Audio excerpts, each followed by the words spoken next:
ಪ್ರಿಯಾಂಕಾ ಗಾಂಧಿ ಅವರ ಪತಿ ರಾಬರ್ಟ್ ವಾದ್ರಾ ಅವರನ್ನ ರಾಹುಲ್ ಗಾಂಧಿ ಬಣ ಉದ್ದೇಶಪೂರ್ವಕವಾಗಿ ಕಡೆಗಣಿಸ್ತಾ ಇದೆ ಎಂದು ಬಿಜೆಪಿ ಆರೋಪ ಮಾಡಿದೆ. ರಾಬರ್ಟ್ ವಾದ್ರಾ ಅವರು ಉತ್ತರ ಪ್ರದೇಶದಲ್ಲಿ ಜನಪ್ರಿಯತೆ ಗಳಿಸಿದ ನಂತರವೂ ಅಮೇಥಿ ಸ್ಥಾನಕ್ಕಾಗಿ ರಾಹುಲ್ ಗಾಂಧಿ ಶಿಬಿರ ಅವರನ್ನ ಕಡೆಗಣಿಸಿದೆ ಎಂದು ಬಿಜೆಪಿ ನಾಯಕ ಅಮಿತ್ ಮಾಳವಿಯಾ ಹೇಳಿದ್ದಾರೆ.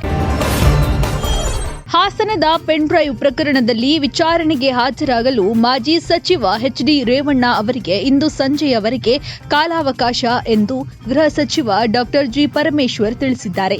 ಬೆಂಗಳೂರಿನಲ್ಲಿ ಇಂದು ಸುದ್ದಿಗಾರರೊಂದಿಗೆ ಮಾತನಾಡಿದ ಅವರು, ಪ್ರಜ್ವಲ್ ರೇವಣ್ಣ ಹಾಗೂ ಎಚ್.ಡಿ. ರೇವಣ್ಣ ಅವರಿಬ್ಬರಿಗೂ ಸೇರಿ ಆರಂಭದಲ್ಲಿಯೇ ಲುಕ್ಔಟ್ ನೋಟಿಸ್ ನೀಡಲಾಗಿದೆ.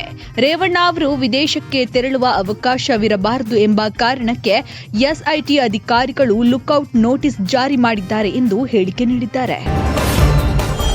ಇಲ್ಲಿನ ಏರ್ಪೋರ್ಟ್ಗೆ ಬಾಂಬ್ ಇಡಲಾಗಿತ್ತು. ಕೆಲವೇ ಗಂಟೆಗಳಲ್ಲಿ ದೊಡ್ಡ ಮಟ್ಟದ ರಕ್ತಪಾತವಾಗಲಿದೆ ಎಂದು ಉಗ್ರರ ಹೆಸರಿನಲ್ಲಿ ಇಮೇಲ್ ಬಂದಿದೆ. ಏರ್ಪೋರ್ಟ್ ಆವರಣದಲ್ಲಿ ಸ್ಫೋಟಕಗಳನ್ನ ಇಡಲಾಗಿದೆ. ಅಲ್ಲದೆ 3 ವಿಮಾನಗಳಲ್ಲಿಯೂ ಬಾಂಬ್ ಇಡಲಾಗಿದೆ ಎಂಬ ಸಂದೇಶ ಗಮನಿಸಿದ ಏರ್ಪೋರ್ಟ್ ಸಿಬ್ಬಂದಿ ತಕ್ಷಣ ಪೊಲೀಸರಿಗೆ ದೂರನ್ನ ನೀಡಿದ್ದಾರೆ.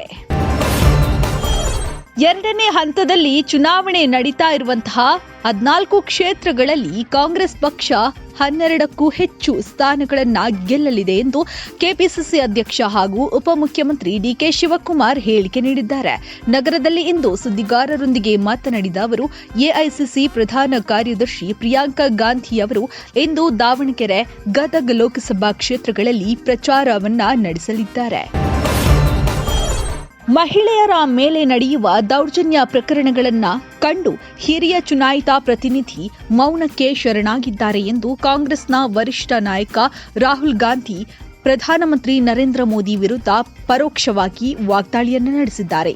ಮುಖ್ಯಮಂತ್ರಿ ಸಿದ್ದರಾಮಯ್ಯ ಅವರಿಗೆ ಪತ್ರ ಬರೆದಿರುವ ಅವರು, ಹಾಸನದಲ್ಲಿ ನಡೆದಿದೆ ಎನ್ನಲಾದ ಲೈಂಗಿಕ ದೌರ್ಜನ್ಯ ಪ್ರಕರಣಗಳಲ್ಲಿ ಸಂತ್ರಸ್ತರಿಗೆ ಸಾಧ್ಯವಿರುವ ಎಲ್ಲಾ ಬೆಂಬಲವನ್ನ ನೀಡಬೇಕು ಎಂದು ಹೇಳಿಕೆ ನೀಡಿದ್ದಾರೆ.